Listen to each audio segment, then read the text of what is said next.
이제 오늘은 예수 그리스도의 오심을 기다리는 대강절 첫 주일입니다. 이제 저는 대강절을 지나면서 우리 가을 말씀 캠페인으로 잠깐 중단되었던 요한계시록을 우리 성도 여러분들과 함께 계속해서 나누고 싶습니다. 아기 예수로 오심을 기념하며 또 다시 오실 재림주를 바라보는 우리 대강절의 주제와 일치한다 여겨서 우리가 이제 성탄절까지 함께 요한계시록의 말씀을 살펴봅니다.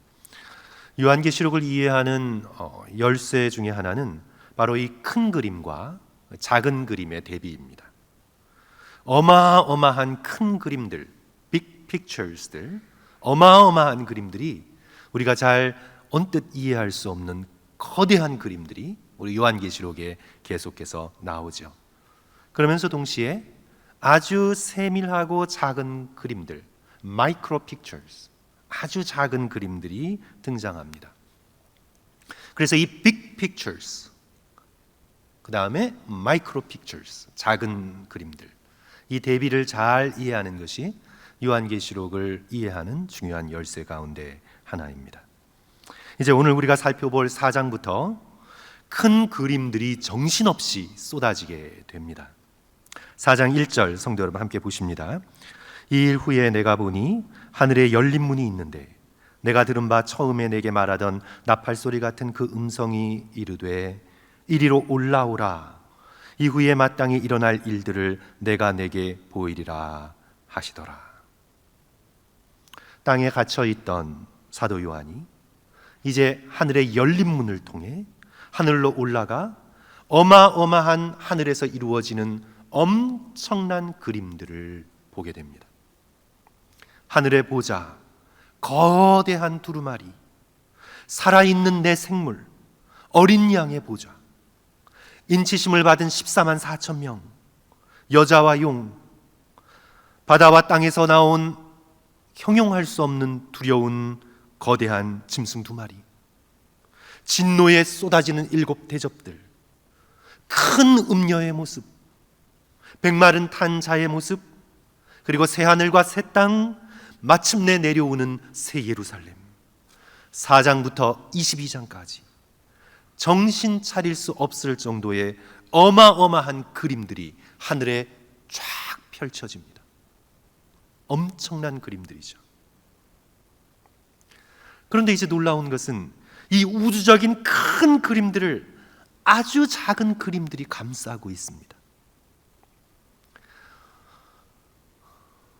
우리가 야복강 새벽기도회를 통해 함께 살펴본 요한계시록 2장과 3장에 소아시아의 7 교회들이 등장하죠. 당시 세상의 관점, 로마 제국의 관점에서 보면 아무도 주목하지 않은 작은 그림 조각들에 불과합니다. 에베소 교회, 서머나 교회, 버가모 교회, 두아디라 교회, 사대 교회, 빌라델피아 교회, 라우디게아 교회. 이 작은 그림의 조각들 이어 말씀드린 것처럼 4장부터 22장까지 엄청나게 큰 그림들, 그리고는 이제 요한계시록을 마감하면서 마지막 다시 아주 작은 그림으로 돌아옵니다. 계시록 22장 16절, 나 예수는 교회들을 위하여 내 사자를 보내어 이것들을 너희에게 증언하게 하였노라. 다시 지상의 작은 교회들로 돌아옵니다. 그리고는 그 교회의 한 사람 한 사람에게 주목하십니다. 계시록 22장 17절, 성령과 신부가 말씀하시기를 오라 하시는도다. 듣는 자도 오라 할 것이요, 목마른 자도 올 것이요, 또 원하는 자는 값없이 생명수를 받으라 하시더라. 하늘의 엄청나게 큰 그림에서 지상의 교회의 한 사람 한 사람 아주 작은 그림으로 다시 돌아오는 것을 보게 됩니다. 성도 여러분, 이 큰 그림들과 이 작은 그림들의 대비가 오늘 우리에게 무엇을 가르쳐주고 있나요? 우리가 비록 일상이라는 작은 그림들 속에 살고 있어도 우리는 반드시 큰 그림들을 바라보고 이해해야 합니다. 이 큰 그림 없이는 작은 그림들의 의미를 알 수 없습니다. 퍼즐 전체의 그림을 보지 않고서는 퍼즐 조각을 맞추어 나갈 수 없는 것과 같은 이치입니다. 우리 퍼즐 맞추게 하신 분들은요, 큰 그림을 먼저 봐야 1000조각, 500조각 되는 퍼즐 조각들을 맞추어 나갈 수가 있어요. 큰 그림을 보지 못하면 알 수가 없습니다. 내가 지금 사는 이 시대에 당장 종말이 오지 않는다 해도 이 역사와 우주가 결국에는 흘러가는 방향, 결국에는 도착하고야 말 우주의 결말을 모든 믿음의 백성은 확실하게 알아야 합니다. 그 속에서 내가 지금 이 땅 가운데 살아가고 있는 작은 내 인생의 그림 조각을 맞추고 이해하고 또 해석할 수 있는 능력이 바로 큰 그림에서 생겨나는 거지요. 저는 오늘 계시록 4장을 통해 큰 그림 하나를 성도 여러분들과 함께 살펴보고 우리가 살아가는 작은 그림 하나를 살펴보므로 오늘의 말씀을 이어나가고자 합니다. 오늘 이 계시록 4장이 우리에게 먼저 보여주는 하늘의 큰 그림은 바로 하늘의 보좌입니다.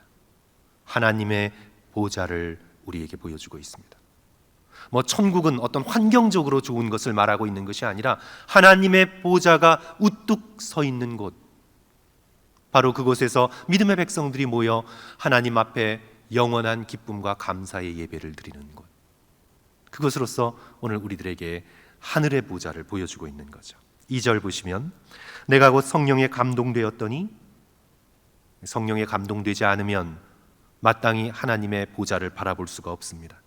내가 곧 성령에 감동되었더니 보라, 하늘에 보좌를 베풀었고 그 보좌 위에 누가 계십니까? 앉으신 이 바로 하나님이 계시지요. 하늘과 땅, 영적인 세계와 물질의 세계, 역사와 온 우주를 다스리는 하나님의 보좌가 하늘에 펼쳐져 있습니다. 그 위에 하나님이 좌정해 계십니다. 3절 앉으신 이의 모양이 벽옥과 홍보석 같고 또 무지개가 있어 보좌에 둘렸는데 그 모양이 녹보석 같더라. 각종 보석들, 무지개 모두 은유적인 표현들이죠. 모두 다 영광의 빛을 상징하고 있습니다. 그러니까 하나님의 모습이 보석이라는 게 아니라 하나님의 모습이 이루 말할 수 없는 영광의 빛에 둘러싸여 있는 장엄한 모습을 하고 있다는 그런 표현인 거죠. 이제 보좌에 앉으신 하나님을 중심으로 24개의 작은 보좌들이 쭉 둘러 놓여 있습니다. 그 보좌들의 24장로들이 앉아 있습니다. 24라는 숫자는 무엇일까? 많은 학자들이 구약의 12지파, 신약의 12사도, 구약의 12지파, 신약의 12사도, 구약의 이스라엘과 신약의 교회, 한마디로 예수 그리스도를 통해 구원받은 모든 믿음의 백성들, 그 백성들이 거룩함을 상징하는 흰옷을 입고 영광의 금면류관을 쓰고 하나님의 보좌를 둘러싸 자기들의 보좌에 앉아 있는 모습을 보여줍니다.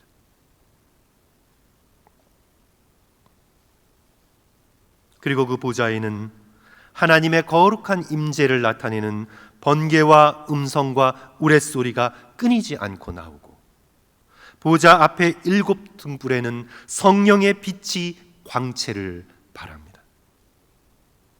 보좌 주위에는 설명할 수 없는 내 생물이 있는데 이는 모든 창조 세계를 상징한다고 볼 수 있습니다.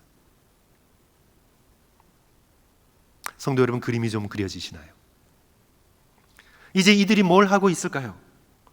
하늘의 보좌를 둘러싼 24장로들과 내 생물들이 무엇을 하고 있을까요?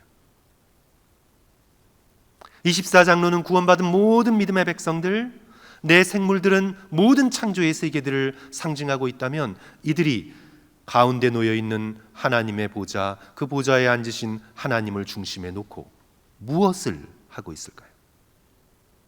8절 보시면 내 생물은 각각 6날개를 가졌고 그 안과 주위에는 눈들이 가득하더라. 이 눈들을 어떻게 해석하는지 잘 모릅니다. 신비입니다. 그들이 밤낮 쉬지 않고 이르기를 거룩하다 거룩하다 거룩하다. 주 하나님 곧 전능하신 이여 전에도 계셨고 이제도 계시고 장차 오실이시라 하고 예배지요. 하나님을 바라보고 내 생물이 예배합니다. 하나님을 찬양합니다. 9절 그 생물들이 보좌에 앉으사 세세토록 살아계시는 이에게 영광과 존귀와 감사를 돌릴 때의 예배이죠. 이 네 생물들이 하나님을 바라보며 영광과 존귀와 감사의 예배를 올려드리고 있습니다. 그렇다면 구원받은 믿음의 백성을 상징하는 24 장로들은 무엇을 하고 있을까요?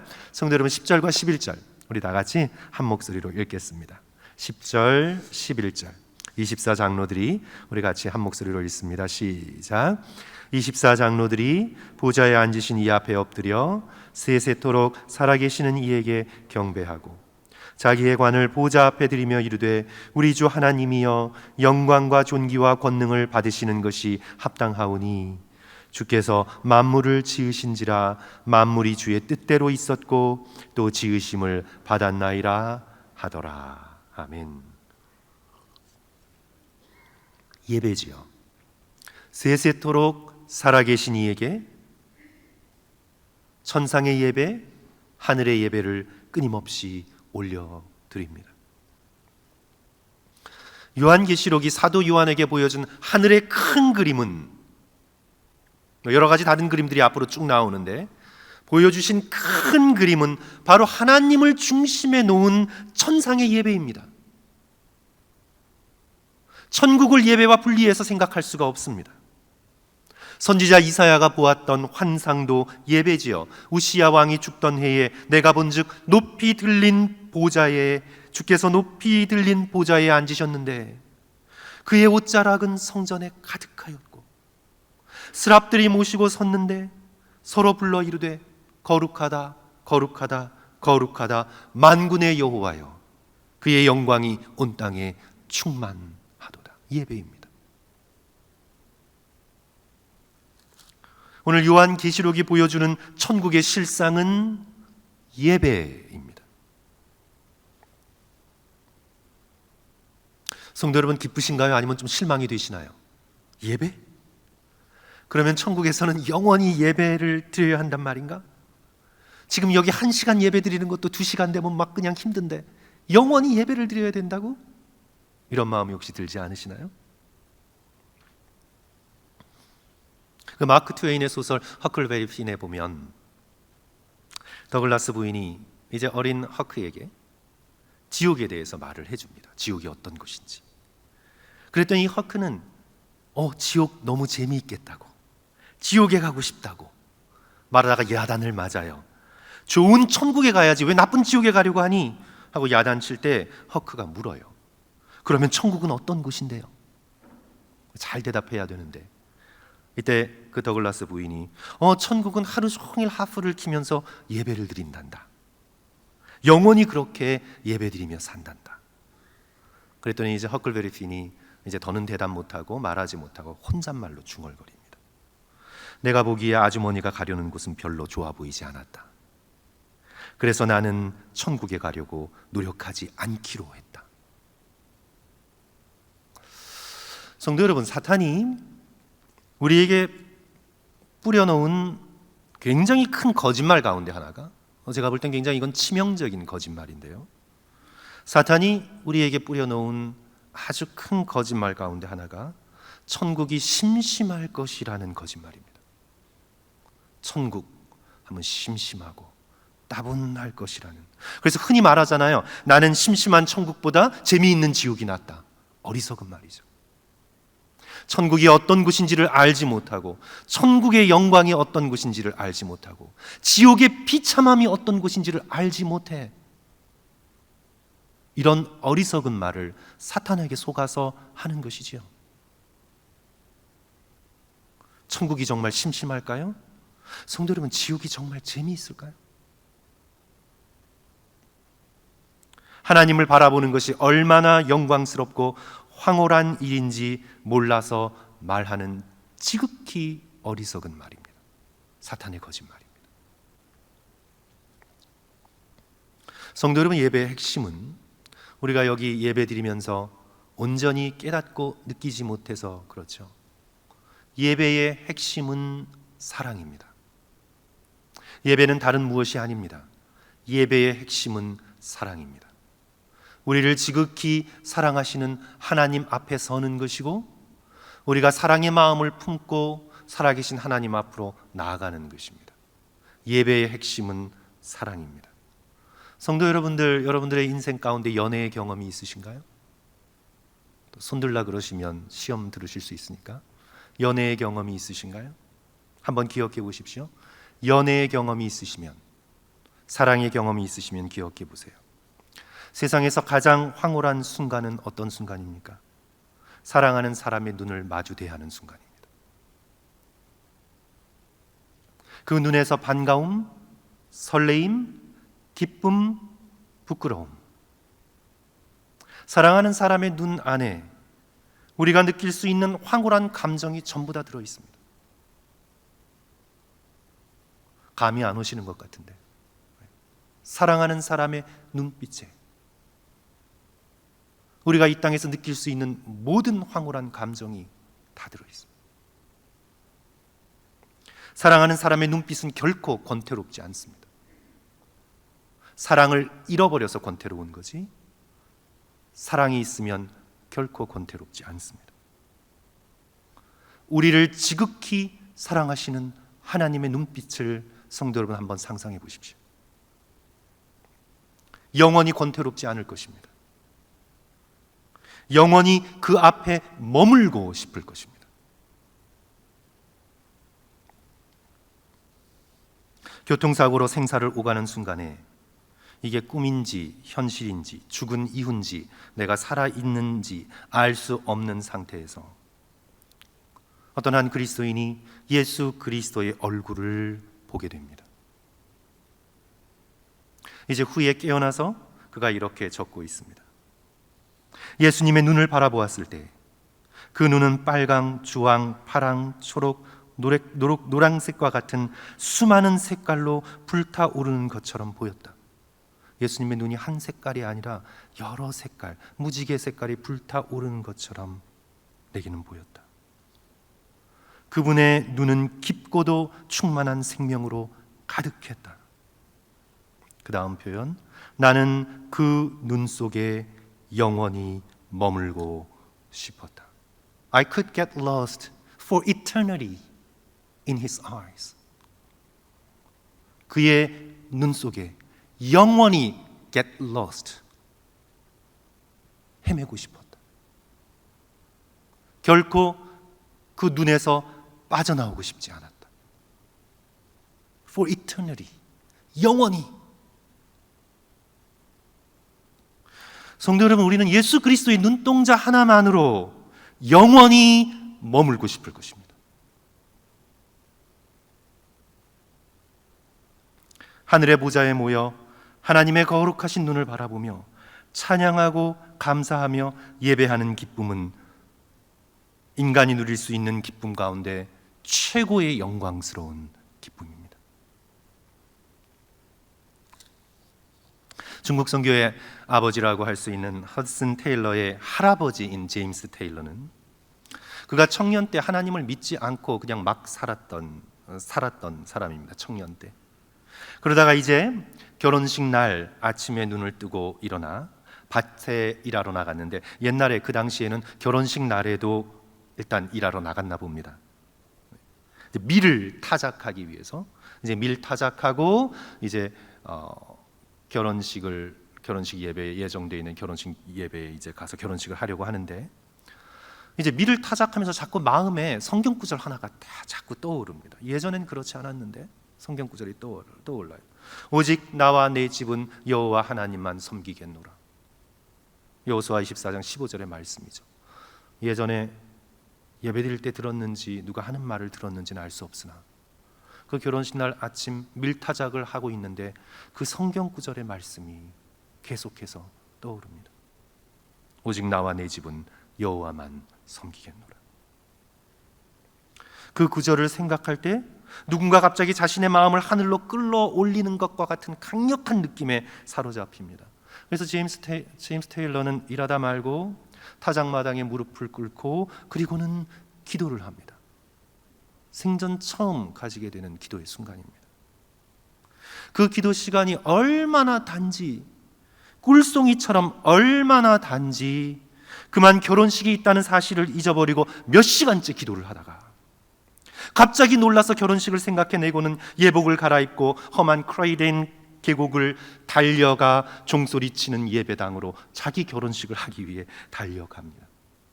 달려가면서 하늘을 나는 듯한 황홀한 기쁨에 휩싸이게 됩니다. 그게 결혼한다는 기쁨이 아니라 하나님 예수 그리스도를 만났다는 기쁨, 예수 그리스도께서 내 기도를 들으셨다는 기쁨. 그래서 결혼식 내내 그의 정신은 하늘에 가 있었습니다. 결혼 서약을 하면서 I do, 네 그렇게 하겠습니다 했지만 저 여인을 신부로 맞이하겠다는 서약보다 앞으로 영원히 나는 하나님만 섬기겠습니다 라는 서약이었습니다. 성도 여러분, 이 땅의 기도와 이 땅의 예배가 이렇게 기쁘다면 한번 상상해 보십시오. 우리가 하늘에서 드려질 예배는 얼마나 황홀하겠습니까? 천국에서는 절대 권태롭지 않습니다. 절대 지루하지 않습니다. 천국에서 권태와 지루함은 한 조각도 찾아볼 수 없습니다. 지옥이 지극히 권태로운 곳입니다.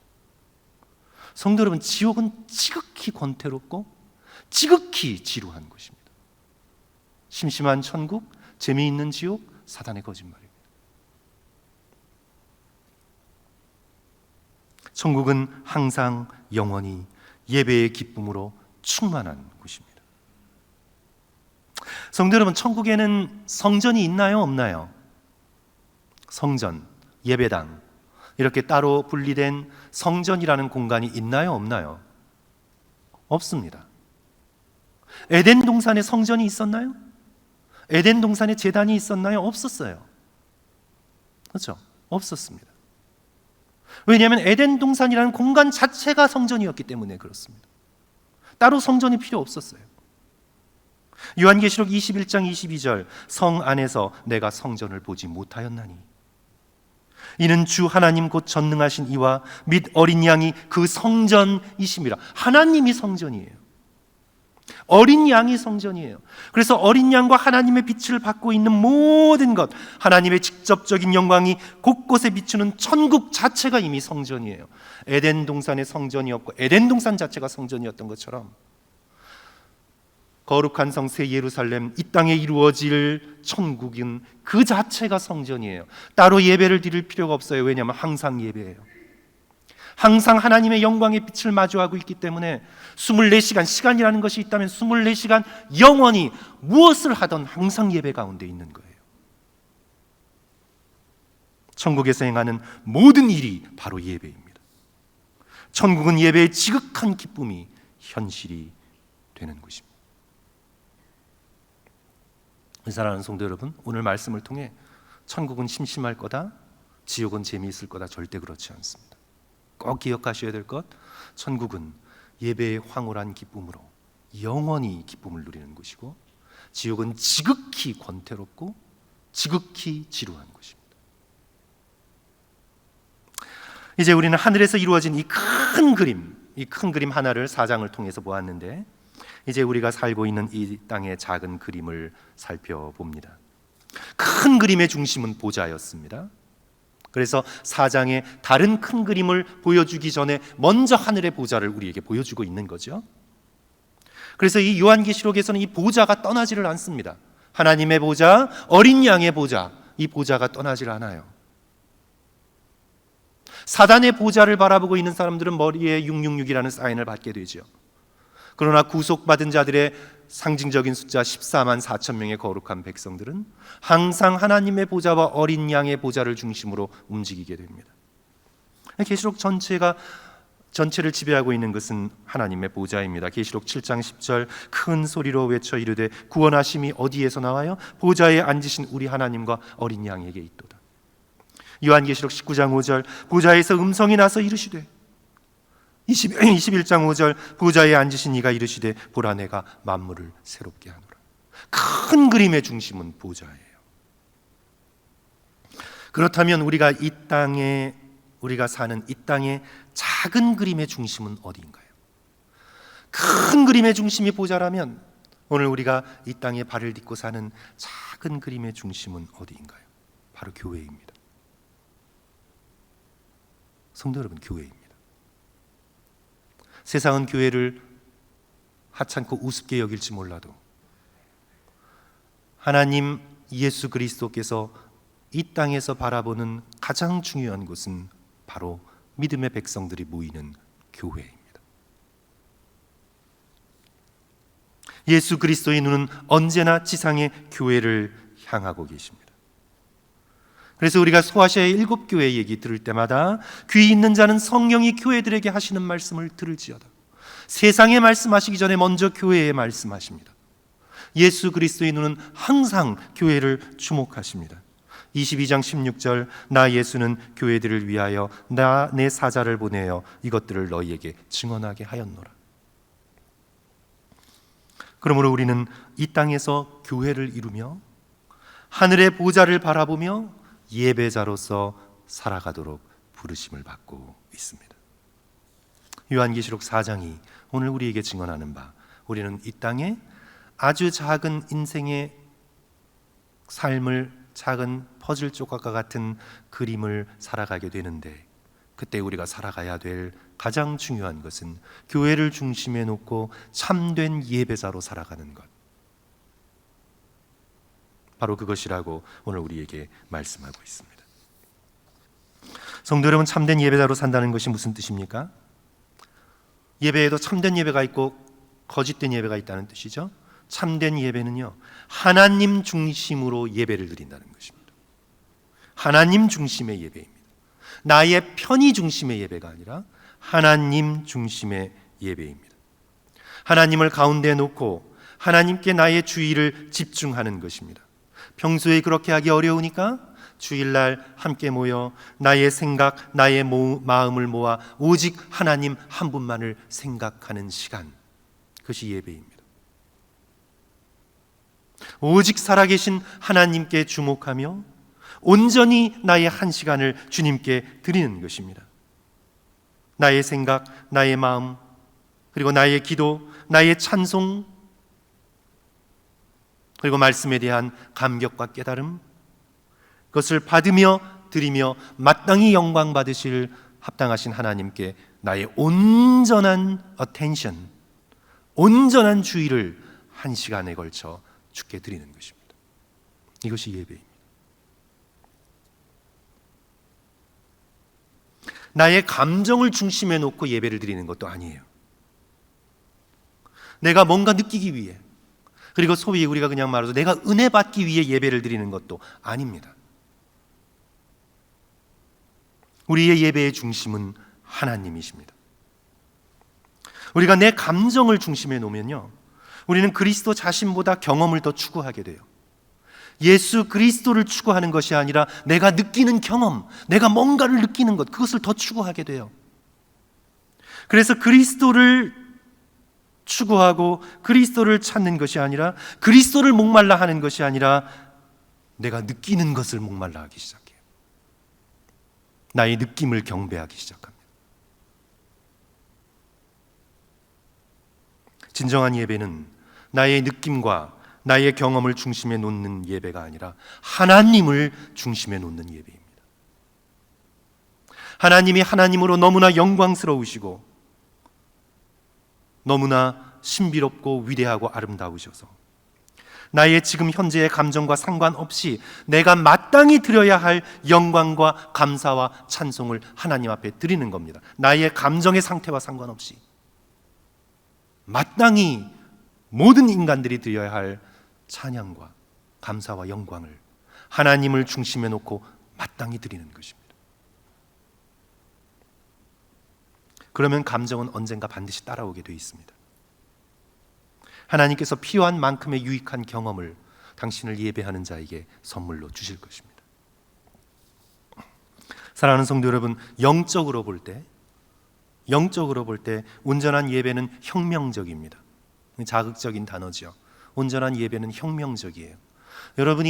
저와 여러분이 영적으로 하나님 앞에 온전히 하나님만 집중하고 예배를 드린다는 것은 영적으로 볼 때 이것은 혁명적인 일입니다.